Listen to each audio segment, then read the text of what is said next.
And all my life you have been so good. With every breath that I am able, oh, I'm gonna sing of the goodness of God. Oh yeah, 'cause all my life you have been faithful. Yes, you love, and all my life you have been so good. With every breath that I am able, oh, I'm gonna sing of the goodness of God. Yes, I'm gonna sing of the goodness of God. Oh, I'm gonna sing of the goodness of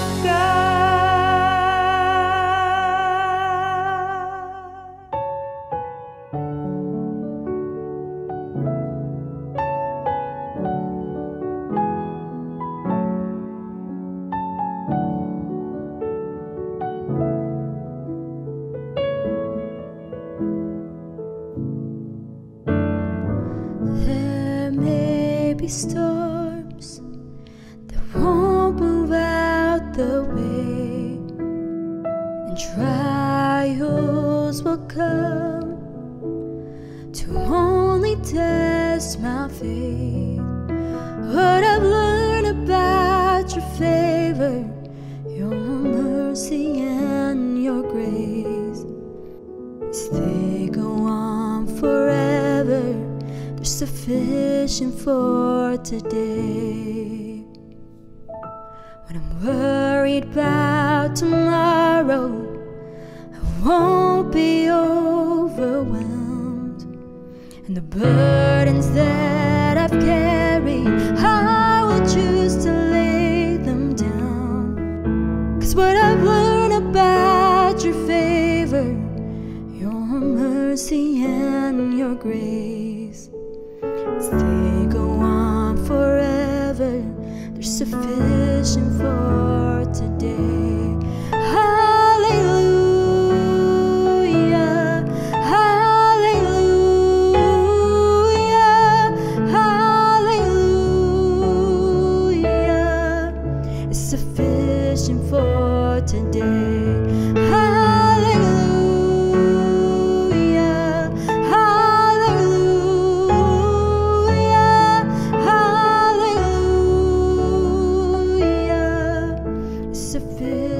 For today.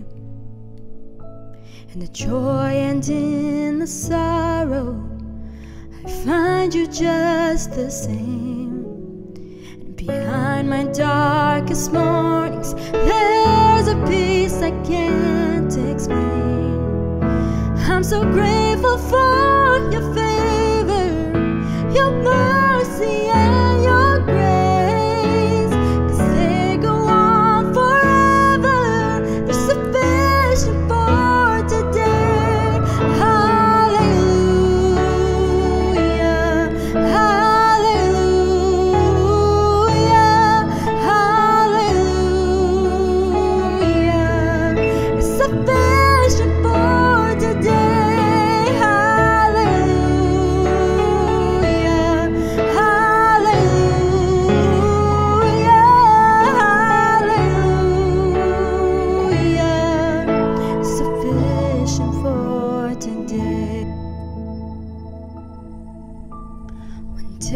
I'll finally see you, and my faith will be my sight, and all my present sufferings will be gone and left behind. I'll be standing in your favor, your mercy and your grace, as they go on forever. They still go on forever. They still go on forever. Oh, glory to your name. Hallelujah.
Salam Bapak Ibu semua, kita sungguh-sungguh bersyukur kita bisa masuk dalam bulan Agustus tahun 2022. Dan sepanjang bulan Agustus kita akan belajar seri baru tentang bagaimana kita bisa mengatasi kecemasan, rasa takut, kekhawatiran. Dan hari ini saya akan mulai tema khusus atau tema kecil tentang jawaban terhadap kecemasan yang akan diambil dari 1 Petrus 5 ayat 5 sampai 11. Sebelum membahas bagian firman Tuhan ini lebih jauh, mari kita berdoa. Bapa dalam surga, hamba sungguh bersyukur karena kami punya kesempatan untuk belajar tentang uang di bulan lalu. Tapi kalau Tuhan izinkan kami belajar tentang kecemasan, anxiety, depresi, dan berbagai hal yang menyangkut emosi manusia yang negatif lainnya, hamba berdoa supaya bagian ini sungguh menjadi rangkaian yang menguatkan kami di hari-hari terakhir selama kami diizinkan Tuhan hidup di dunia ini. Hamba berdoa supaya dengan belajar tiap-tiap bagian ini, kami belajar untuk melepaskan kekhawatiran kami di bawah kaki salib-Mu. Berkatilah pemberitaan firman Tuhan ini, berkatilah firman Tuhan ini sebagaimana firman Tuhan ini sudah lebih dahulu memberkati hidup hamba. Dalam nama Tuhan Yesus. Amin. Bapak Ibu bicara soal kekhawatiran, keputusasaan, kesedihan, kecemasan, bicara soal patah semangat, soal stres, soal ketakutan, soal ketidakpuasan.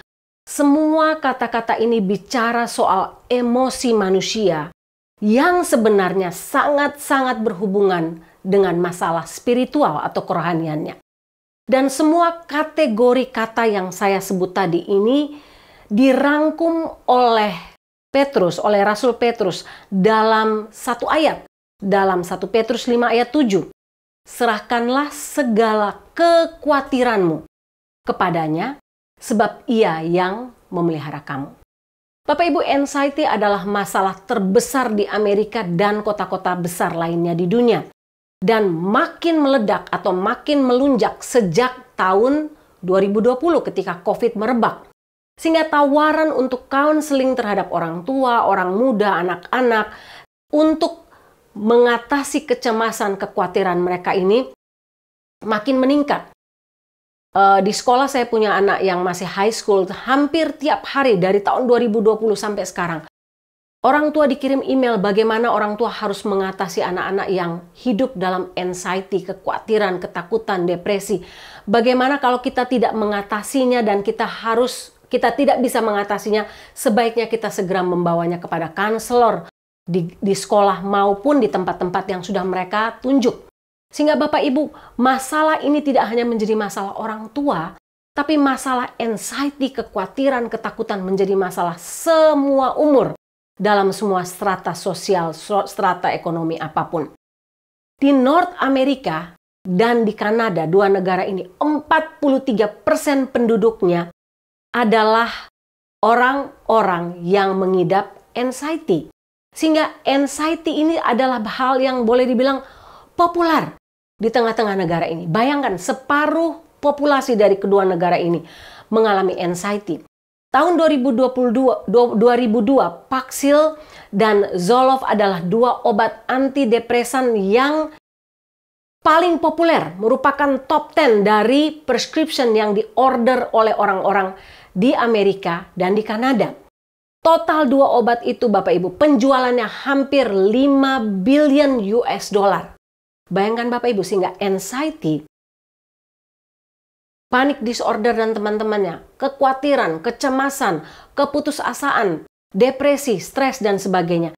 Ini tidak saja merupakan big problem di Amerika, di kota-kota besar, di negara-negara yang berteknologi tinggi, tapi merupakan big business di mana orang mendapatkan uang yang banyak dari situ. Dan sangat menarik bahwa Alkitab menuliskan tentang masalah kekhawatiran, kecemasan ini ribuan tahun yang lalu dengan sempurna. Karena apa? Bisa mendekati, menjawab pergumulan-pergumulan kita pada masa sekarang. Alkitab juga menjelaskan secara detail bahwa masalah anxiety atau depresi, kekhawatiran dan sebagainya ini bukan hanya dimiliki oleh orang-orang yang tidak mengenal Tuhan, tapi dimiliki oleh orang-orang yang mengenal Tuhan, mengasihi Tuhan. Nabi Elia salah satu contohnya, dia mengalami depresi yang parah. Daud, seorang pemazmur, seorang raja besar, seorang nabi besar, mengalaminya juga. Kalau Bapak Ibu baca banyak Mazmur 42, Mazmur 139, Mazmur 94. Saya kasih contoh aja, Mazmur 94 ayat 19 bicara soal anxiety yang dialami oleh penulisnya. Dia katakan, apabila bertambah banyak pikiran dalam batinku, penghiburanmu menyenangkan jiwaku. Semua ayat ini menyadari bahwa kekhawatiran, anxiety itu kita sebenarnya sadar ketika kita mengalaminya. Hati kita tahu bahwa kita sedang mengalami kekhawatiran dan kecemasan dalam level apapun. Bapak Ibu, dalam sejarah gereja, kalau Bapak Ibu pernah dengar namanya Charles Spurgeon, seorang hamba Tuhan yang dipakai Tuhan secara luar biasa, menobatkan banyak orang, bergelut, mengalami perang yang besar dengan depresi dia. Sehingga pertanyaannya sekarang adalah, apakah Tuhan memiliki jawaban terhadap anxiety, terhadap depresi, terhadap kekhawatiran, patah hati, putus asa, dan ketidakpuasan? Apakah Alkitab memiliki jawabannya? Dalam bagian firman Tuhan ini kita akan melihat satu demi satu apa kata firman Tuhan tentang hal ini. Dunia memberi jawaban bagi anxiety dengan obat. Tapi Tuhan memberi jawaban terhadap anxiety kita dalam 1 Petrus 5 ayat 5-11. Kita akan melihat ayat-ayat ini ketika saya menguraikan bagian firman Tuhan hari ini. Yang pertama, hal pertama dan terpenting sebelum kita menggali jawaban yang Tuhan berikan terhadap kecemasan, kekhawatiran, dan sebagainya adalah kita harus jujur mengakui bahwa kita sedang mengalami atau sedang struggle, sedang berhadapan dengan anxiety, dengan kecemasan, dengan kekhawatiran, ketakutan yang mendalam, dengan stres, dengan depresi, dengan patah hati, dengan ketidakpuasan, dan sebagainya. Kita harus mengakuinya dengan jujur terhadap diri kita dan terhadap Tuhan. Bapak Ibu, mengapa kita harus mengakuinya sebagai langkah pertama? Karena bagaimana seseorang dapat ditolong atau mencari jawaban terhadap keputusasaan, depresi, masalah yang dia alami kalau dia tidak pernah jujur terhadap dirinya sendiri dan terhadap Tuhan. Sehingga kalau kita mau mengakuinya, coba kita lihat masing-masing diri kita. Apakah saya sekarang sedang bergelut dengan depresi, dengan anxiety, dengan kekhawatiran? Dan kita tidak perlu malu terhadap perasaan itu karena itu bagian dari kehidupan. Sejak manusia jatuh dalam dosa, Kejadian pasal 3, kita tidak saja sakit secara jasmani, tapi kita juga sakit secara emosi. Kita tidak perlu merasa tidak rohani jika kita mendapati diri kita sedang dealing, sedang struggle dengan kekhawatiran dan teman-temannya. Bapak Ibu tahu apa yang disebut dengan anosognosia? Anosognosia adalah satu gejala pada seseorang yang tidak menyadari kondisi kesehatan mental mereka sendiri atau mereka tidak dapat melihat kondisi mereka secara akurat. Kita mungkin berpikir orang ini menyangkal atau deny kondisi mereka karena mereka takut atau keras kepala. Anosognosis secara fisik atau secara mental ini berbahaya, tapi lebih berbahaya kalau itu terjadi secara rohani. Anosognosia secara rohani. Artinya ini membuat kita tidak mau mengakui bahwa kita sedang struggle dengan anxiety. Terhadap diri kita, bahkan terhadap Tuhan. Bapak Ibu lihat penulis Mazmur banyak sekali menuliskan kekhawatiran mereka kepada Tuhan melalui lagu-lagu, syair mereka, puisi mereka yang dituangkan dalam kitab Mazmur. Contohnya Mazmur 42 ayat 5-11, saya baca beberapa ayat. Mengapa engkau tertekan, hai jiwaku? Tertekan dan gelisah di dalam diriku. Berharaplah kepada Allah sebab aku akan bersyukur kepadanya, penolongku dan Allahku. Ayat 6. Jiwaku tertekan dalam diriku. Bapak Ibu lihat. Tertekan, gelisah, patah semangat, patah hati dan sebagainya. Pemazmur 42 menggambarkan keadaan seorang manusia ketika dia mengalami depresi, tekanan yang berat, kecemasan. Oleh karena dia mengalami tekanan dari para musuhnya. Dia berusaha untuk mengakuinya dengan jujur. sebagai langkah penting pertama yang harus dilakukan oleh seseorang. Jujur terhadap Tuhan, jujur terhadap diri kita sendiri. Sehingga kita bisa mendapatkan jawaban berikutnya. Yang kedua, jawaban Tuhan terhadap kekhawatiran atau kecemasan dan berbagai jenis hal yang sudah saya sebut tadi ada dalam 1 Petrus 5. Bapak Ibu, 1 Petrus 5 memberikan jawaban yang jelas, simple, to the point, gak ada basa-basinya. Dan jawaban ini diberikan oleh seorang psikolog di atas segala psikolog. Dia adalah seorang yang menciptakan kita, menciptakan alam semesta, tapi menciptakan manusia dari ujung kepala sampai ujung kaki, mengenal kita secara sempurna. Dia mengerti cara kerja otak kita, cara kerja emosi kita. Semuanya dia mengerti dengan jelas. Sehingga apa jawabannya? Bapak Ibu coba lihat ayat 5-7, saya bacakan untuk kita.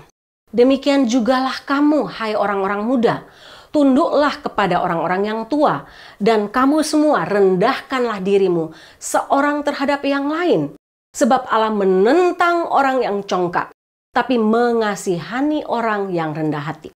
Karena itu rendahkanlah dirimu di bawah tangan Tuhan yang kuat, supaya kamu ditinggikannya pada waktunya. Ayat 7, serahkanlah segala kekhawatiranmu kepadanya, sebab Ia yang memelihara kamu.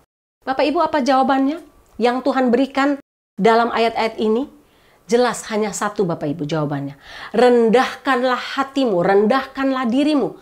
Dengan kata lain, kerenan hati, humble.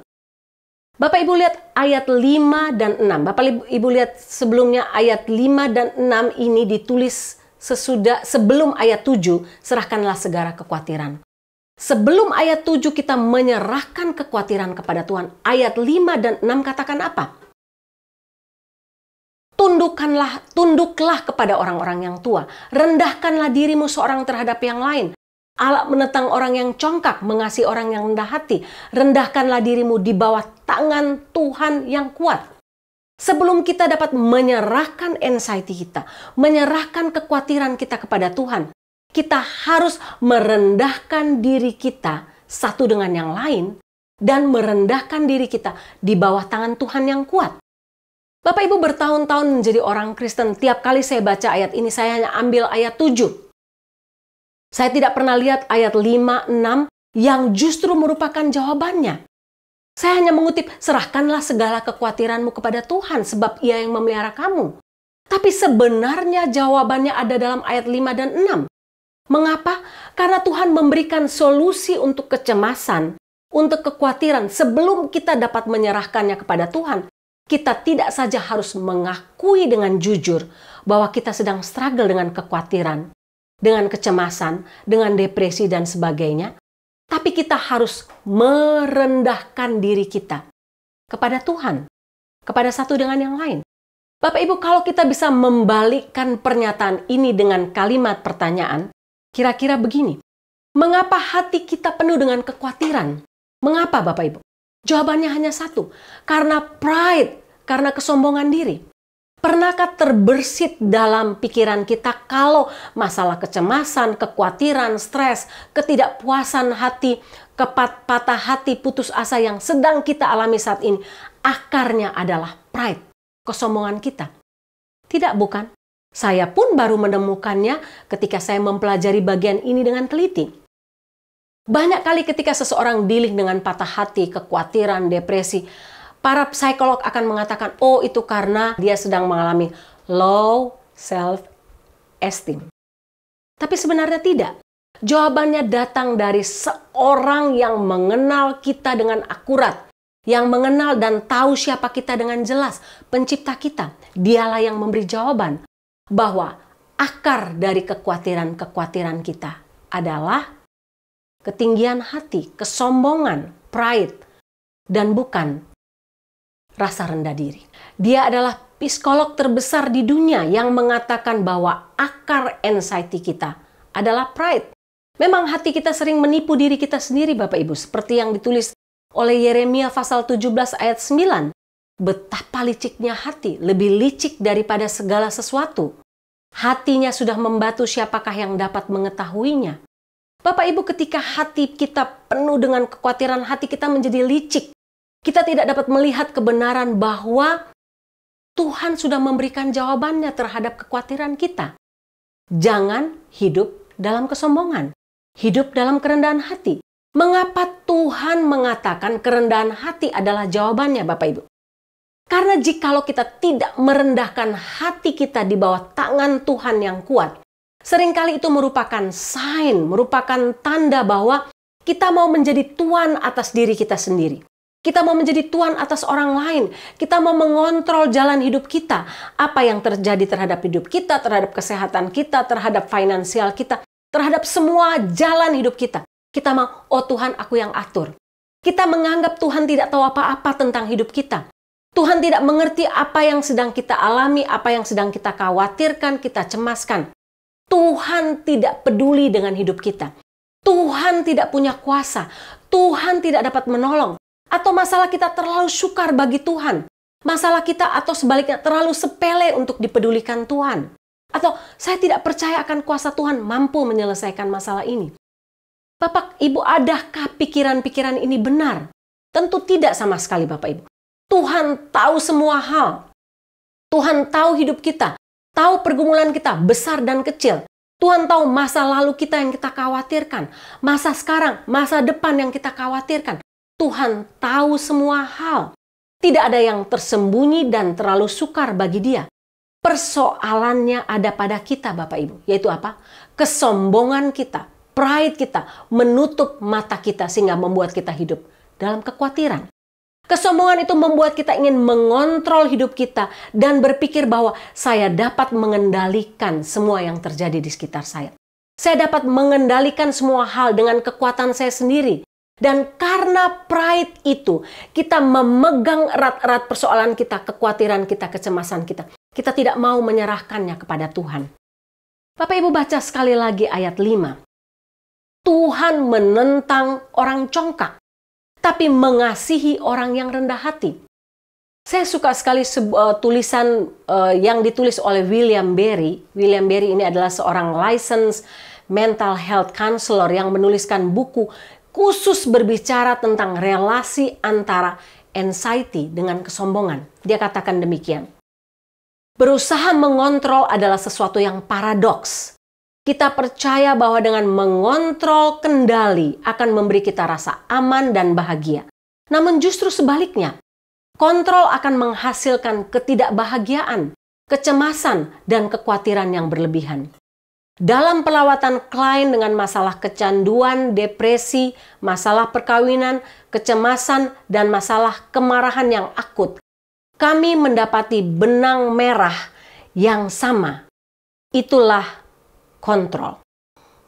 Kekhawatiran kemudian berusaha menjadi upaya untuk mengendalikan atau keinginan untuk mengendalikan apa yang tidak dapat dikendalikan. Bapak Ibu, ketika kita tidak bisa mengendalikan sesuatu atau tidak bisa mengontrol sesuatu dalam hidup kita, kita menjadi khawatir. Kita khawatir dan khawatir ini memberikan ilusi untuk kita mengontrol. Tapi pada kenyataannya itu hanya membuat masalah kita makin besar. Dengan demikian kekhawatiran sebenarnya dikaitkan dengan kesombongan. Kekhawatiran berkata, saya seharusnya bisa mengendalikan situasi ini. Saya harus bisa mengatur dunia ini. Pasangan saya, anak-anak saya, kesehatan saya, hidup saya, finance saya. Sehingga kekhawatiran adalah emosi frustrasi pada ketidakmampuan kita untuk menjadi Tuhan Allah. Menjadi Tuhan atas hidup kita sendiri. Perhatikan Bapak Ibu, sampai kita menyerah dan berhenti berpikir, kita bisa menyelesaikan semua kekhawatiran, kecemasan kita, kekuatan kita sendiri. Dan sampai kita berhenti berpikir, Tuhan tidak cukup kasih untuk menolong saya. Tuhan tidak tahu pergumulan saya, dan Tuhan tidak mengontrol hidup saya. Sampai kita membuang jauh-jauh kesombongan kita, barulah Tuhan membuka bagi kita pintu pertolongan dengan melepaskan kita dari kekhawatiran yang mengikat hidup kita. Bapak Ibu, luar biasa kunci atau rahasia yang Tuhan berikan dalam 1 Petrus ini. Yang ketiga, yang terakhir. Kalau kerendahan hati adalah jawaban terhadap kecemasan, terhadap anxiety kita, Apa yang dimaksud dengan kerendahan hati di sini? Jawabannya tunggal, tapi aplikasinya banyak. Pertama-tama, kerendahan hati ini ada berjalan bersamaan dengan tunduk pada otoritas. Bapak Ibu lihat ayat 5. Demikian jugalah kamu, hai orang muda, tunduklah kepada orang tua. Dan kamu semua rendahkanlah dirimu seorang terhadap yang lain. Bapak Ibu, rupanya kerendahan hati berjalan bersamaan dengan perintah Tuhan untuk tunduk pada otoritas. Orang muda diminta untuk tunduk pada orang tua. Ketika orang muda belajar untuk tunduk pada otoritas orang tua, maka kekhawatiran akan hilang. Seringkali kecemasan atau kekhawatiran yang ada pada orang muda terjadi karena orang muda berusaha untuk melawan otoritas orang tua. Saya bicara orang tua yang takut Tuhan di sini. Ketika kita melawan otoritas yang berada di atas yang Tuhan sudah pilih dan tempatkan di atas kita, kita mengalami kekhawatiran. Dan sekali lagi semuanya terjadi oleh karena kesombongan kita, karena kita tidak mau menundukkan diri kita. Tapi sebaliknya juga Bapak Ibu. Rendahkanlah dirimu satu dengan yang lain, itu ditulis dalam ayat 5. Berlaku terhadap orang tua dan terhadap anak. Ketika orang tua belajar untuk tidak merasa diri paling benar, paling hebat, paling semua-muanya, maka kekhawatiran dan kecemasan kita akan sirna. Saya beri 2 contoh dalam Alkitab tentang bagaimana kita belajar tentang kerendahan hati. Yang pertama dari contoh Musa, Bapak Ibu. Bapak Ibu lihat Musa. Musa itu Tuhan sendirilah yang memberikan title bagi Musa sebagai manusia paling rendah hati yang pernah hidup di dunia ini. Tidak ada sebelum, tidak ada sesudahnya. Bapak Ibu, tapi saudara-saudaranya dan bangsa Israel ini menentang Musa. Karena apa? Mereka merasa Musa ingin menjadi tuan atas mereka. Mereka tidak mau berada di bawah otoritas Musa, padahal Tuhanlah yang memilih Musa menjadi pemimpin. Mereka merasa, oh Musa ingin membuat kita menjadi budak. Karena itu bangsa Israel dan saudara-saudara Musa memilih untuk tidak tunduk kepada Musa, untuk memberontak kepada Musa. Lahirlah konflik, lahirlah pemberontakan. Tapi bersamaan dengan konflik dan pemberontakan, lahir juga kekhawatiran. Mereka mulai mengkhawatirkan akan makanan mereka, minuman mereka, musuh mereka yang datang menyerang mereka, dan berbagai hal kekhawatiran menimpa hidup mereka. Lihat, jika mereka belajar merendahkan diri mereka di bawah otoritas Musa, tunduk kepada otoritas Musa seperti yang Tuhan perintahkan, maka lenyaplah kekhawatiran dan kecemasan mereka terhadap banyak hal. Karena mereka akan tahu bahwa Tuhan memberi otoritas kepada Musa, Tuhan mengatur Musa, Tuhan mengontrol segala hal, dan Tuhan akan memberikan apa yang terbaik untuk mereka. Bapak Ibu, ini tidak berarti dengan tunduk pada otoritas yang di atas, membuat diri kita diinjak-injak oleh orang lain. Tidak sama sekali. Di sini Tuhan mengajar kita untuk merendahkan diri satu terhadap yang lain. Dan mengubah apa yang bisa diubah, tapi belajar untuk menerima apa yang tidak dapat kita ubah dalam hidup kita. Maka sukacita, damai sejahtera akan mengalir dalam hati kita. Sehingga dengan sendirinya kecemasan, kekhawatiran, anxiety kita akan pergi dari dalam hati kita. Kerendahan hati tidak akan mengubah circumstances kita, tapi mengubah kepribadian dan karakter kita. Membuat kita mampu untuk menerima semua pemberian Tuhan dengan ucapan syukur dan dengan rasa puas. Itulah kerendahan hati. Contoh yang kedua, dari Alkitab juga saya ambil contoh Yusuf, Bapak Ibu. Pernahkah Bapak Ibu membayangkan Yusuf berdiri di hadapan saudara-saudaranya yang menjual dia belasan tahun lalu dengan status yang berbeda sekarang? Dia bukan saudara bungsu yang dibuli, tapi dia seorang pemimpin nomor 2 di negara adidaya pada masa itu, Mesir. Pemimpin yang paling berkuasa sesudah Firaun, Bapak Ibu. Bapak Ibu lihat apa yang terjadi dengan Yusuf, bagaimana Yusuf berdiri di hadapan saudara-saudaranya, tapi tidak punya bitterness, tidak punya kepahitan hati, tidak punya kerinduan untuk membalaskan dendam terhadap saudara-saudaranya, terhadap penderitaan yang sudah dia berikan, saudara-saudaranya berikan kepada dia selama belasan tahun tinggal di Mesir. Bapak Ibu lihat perspektif Yusuf sangat berbeda dengan kebanyakan orang lainnya. Dia melihat penderitaannya sebagai sesuatu yang berharga. Yusuf katakan, kamu memang mereka-rekakan yang jahat, tapi Allah mereka-rekakannya untuk kebaikan, yaitu untuk memelihara satu bangsa yang besar. Bapak Ibu, inilah yang ditulis oleh Petrus dalam 1 Petrus 5 ayat 7. Serahkanlah segala kekhawatiranmu kepadanya, sebab ia yang memelihara kamu. Yusuf merendahkan dirinya di bawah tangan Tuhan yang kuat. Dia tidak komplain ketika dia mengalami masalah yang berat, ketika dia dijual. Dia tidak komplain dan dia belajar tunduk kepada Potifar, kepada kepala penjara, karena dia tahu bahwa Tuhan sedang merancangkan sesuatu yang baik. Dia tidak komplain ketika dia mengalami masa-masa sulit, difitnah oleh istri Potifar dan harus masuk ke dalam penjara, dilupakan 2 tahun oleh orang yang ditolongnya. Bapak Ibu, Yusuf tidak komplain, tapi dia melihat Tuhan mengangkat tinggi dia pada waktu Tuhan sendiri. Ketika Yusuf merendahkan dirinya di hadapan otoritas yang diberikan Tuhan terhadap orang-orang di atasnya dan di bawah tangan Tuhan yang kuat, dia lihat dia hidup bebas dari kekhawatiran. Yusuf dengan mudah menyerahkan kekhawatirannya kepada Tuhan. Karena apa? Dia belajar lebih dahulu untuk merendahkan hatinya di hadapan Tuhan. Bukan saja di hadapan Tuhan, tapi di atas orang-orang yang berkuasa atas dia. Kata casting atau menyerahkan ini dipakai kata yang sama dalam Lukas pasal 19 ayat 35. Ketika orang-orang melemparkan bajunya di jalan ketika mereka mengeluh-elukan Tuhan Yesus sebelum Tuhan Yesus disalibkan. Mereka melemparkan bajunya dan mereka mundur ke belakang. Dan seperti itulah yang dibuat oleh Yusuf. Dia melemparkan kekhawatirannya ke bawah kuasa Tuhan karena Yusuf tahu bahwa Tuhanlah yang akan memelihara hidup dia di tanah asing. Itulah kerendahan hati Bapak Ibu.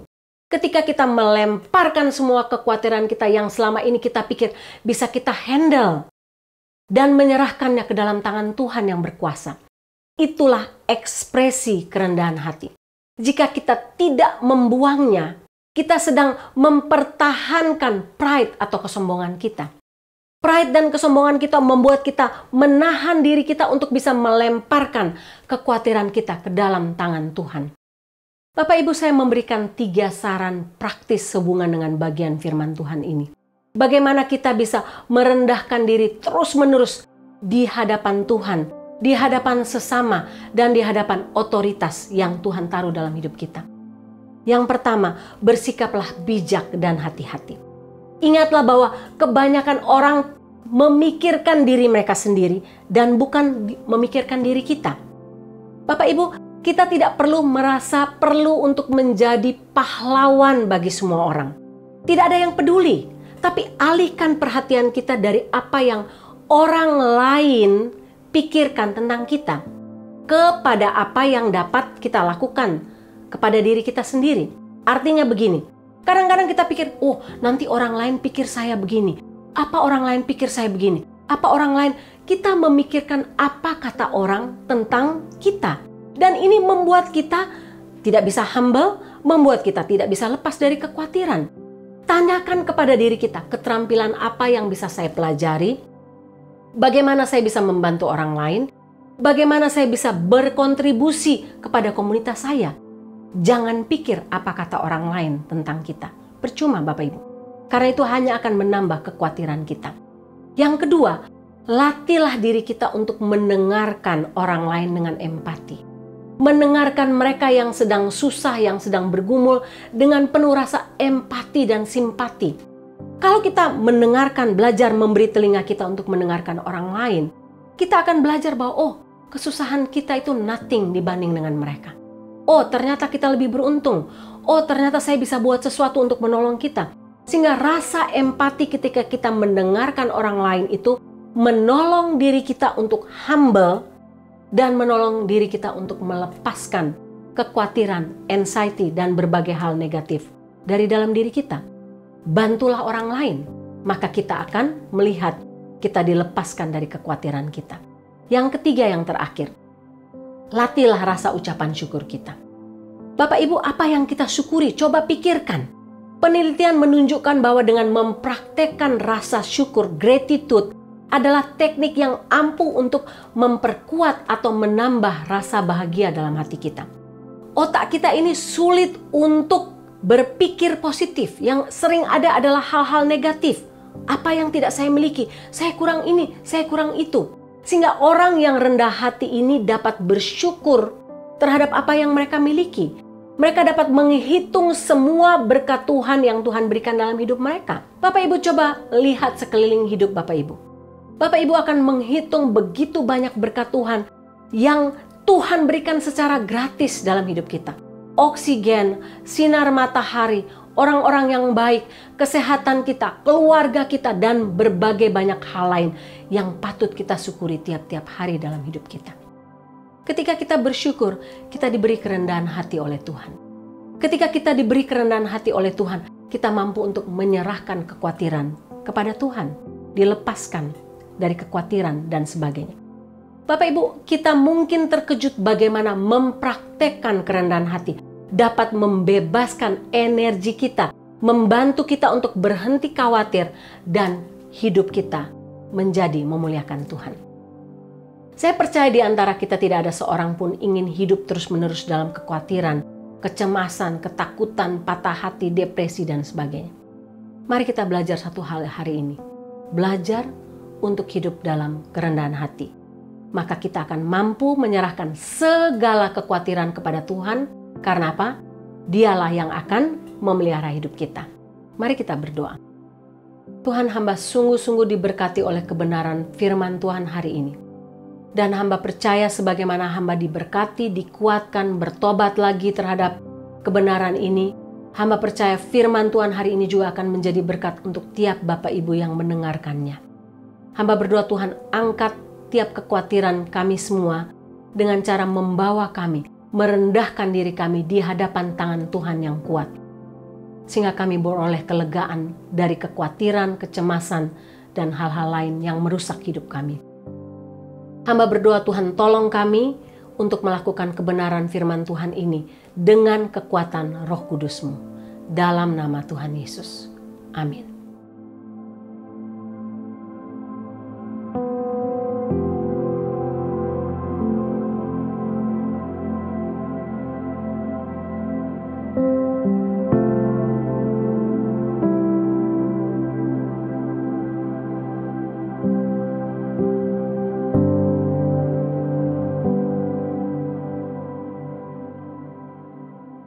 Baik Bapak Ibu, mari sama-sama kita siapkan hati untuk masuk dalam perjamuan kudus hari ini. Bapak Ibu bisa siapkan roti, Bapak Ibu bisa siapkan wine atau sirup atau jus apa saja yang Bapak Ibu akan pakai untuk menjadi alat perjamuan kudus hari ini. Sebelum kita masuk lebih jauh, mari kita tundukkan kepala, kita berdoa. Tuhan, kami bersyukur, berterima kasih untuk firman-Mu hari ini. Tapi saat ini kami juga akan masuk lagi dalam perjamuan kudus untuk mengingat kembali peristiwa 2000 tahun yang lalu yang terjadi di Bukit Golgota di atas kayu salib ketika Engkau mati untuk kami semua, ketika darah-Mu tercurah untuk kami, ketika tubuh-Mu hancur supaya kami semua bisa mendapatkan hidup kekal. Dan kiranya hamba berdoa perjamuan kudus hari ini yang kami lakukan secara online, baik hamba di sini maupun semua Bapak Ibu yang sedang mengikuti perjamuan kudus ini di rumah mereka masing-masing, kami sekali lagi diberkati oleh perjamuan kudus hari ini. Ketika kami memakan roti, kami meminum anggur, kami diingatkan kembali bahwa kami semua bisa mendapatkan hidup kekal karena ada Yesus yang mati di Bukit Golgota. Terima kasih Tuhan, berkati waktu perjamuan kudus kami hari ini. Dalam nama Tuhan Yesus kami berdoa. Amin. Bapak Ibu, roti yang kita pecah-pecahkan ini mengingatkan kita akan tubuh Kristus yang diserahkan bagi kita untuk menebus kita. Demikian pula dengan cawan minuman ini yang kita pakai untuk mengucap syukur, mengingatkan kita akan darah Kristus yang dicurahkan bagi kita untuk pengampunan dosa kita. Bapak Ibu bisa menyiapkan roti di tangan kanan Bapak Ibu. Yesus berkata, "Inilah tubuhku yang diserahkan bagi kamu. Perbuatlah ini menjadi peringatan akan aku. Makanlah."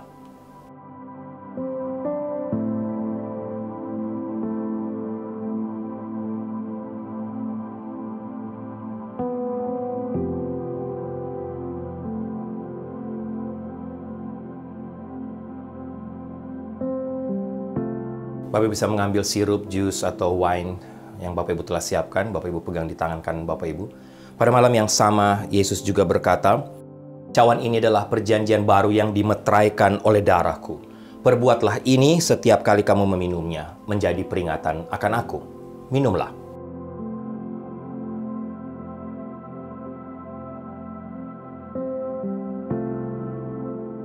Bapak Ibu bisa mengambil waktu berdiam diri saat teduh sejenak. Doa saya selalu, tiap kali kita mengikuti perjamuan kudus seperti ini, kita tidak hanya sekedar mengingat peristiwa ribuan tahun yang lalu. Tapi mungkin waktu ini adalah ketika kita memakan roti yang adalah lambang dari tubuh Tuhan yang hancur. Ketika kita meminum cawan anggur yang adalah lambang dari darah Tuhan yang tercurah di atas kayu salib. Mungkin hari ini Tuhan mau kita juga mengambil resolusi baru, kita mengambil komitmen baru lagi di hadapan Tuhan. Tuhan, Engkau sudah mati untuk aku.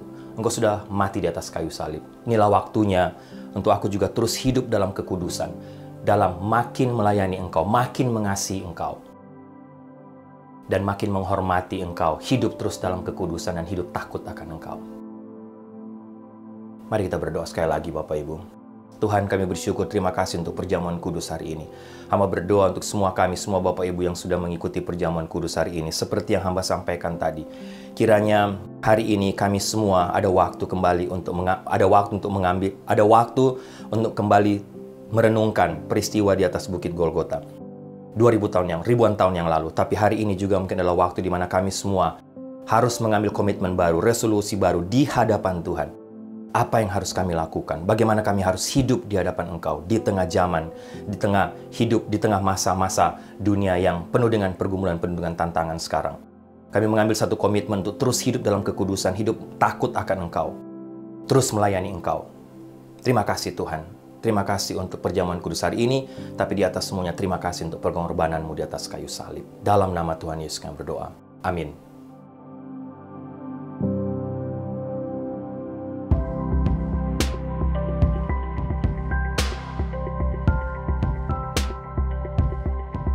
Saya percaya kita diberkati dengan firman Tuhan dan rangkaian ibadah hari ini, dan kita akan mengakhiri ibadah kita. Sebelumnya selamat ulang tahun untuk Pak Pendeta Riki Lomban tanggal 2 Agustus. Tuhan Yesus memberkati. Mari jemaat, tundukkanlah kepalamu dan arahkanlah hatimu kepada Tuhan dan terimalah berkat Tuhan. Tuhan memberkati engkau dan melindungi engkau. Tuhan menyinari engkau dengan wajah-Nya dan memberi engkau kasih karunia. Tuhan menghadapkan wajah-Nya kepadamu dan memberi engkau damai sejahtera. Amin. There may be storms that won't move out the way, and trials will come to only test my faith. What I've learned about your favor, your mercy and your grace, is they go on forever.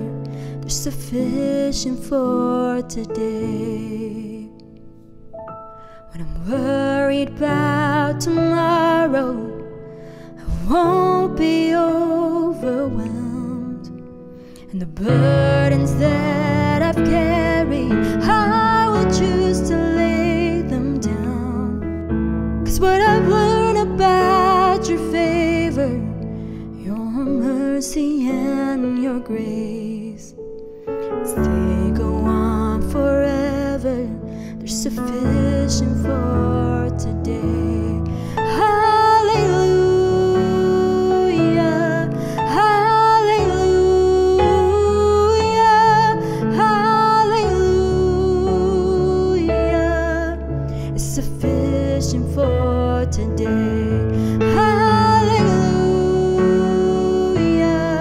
hallelujah, hallelujah. It's sufficient for today. In the joy and in the sorrow, I find you just the same. And behind my darkest mornings, there's a peace I can't explain.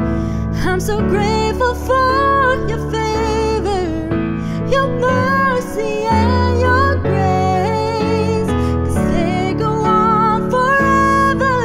They're sufficient for today. Hallelujah, hallelujah, hallelujah. It's sufficient for today. Hallelujah, hallelujah, hallelujah. Sufficient for today. One day I'll finally see you, and my faith will be my sight, and all my present sufferings will be gone and left behind. I'll be standing in your favor, your mercy and your grace, 'cause they go on forever. They still go on forever. They still go on forever. Oh, glory to your name. Hallelujah, hallelujah, hallelujah. Oh, glory to your name. Hallelujah, hallelujah, hallelujah. Oh, glory to your name. Hallelujah, hallelujah, hallelujah. Sufficient for today. Hallelujah, hallelujah, hallelujah. Sufficient for today.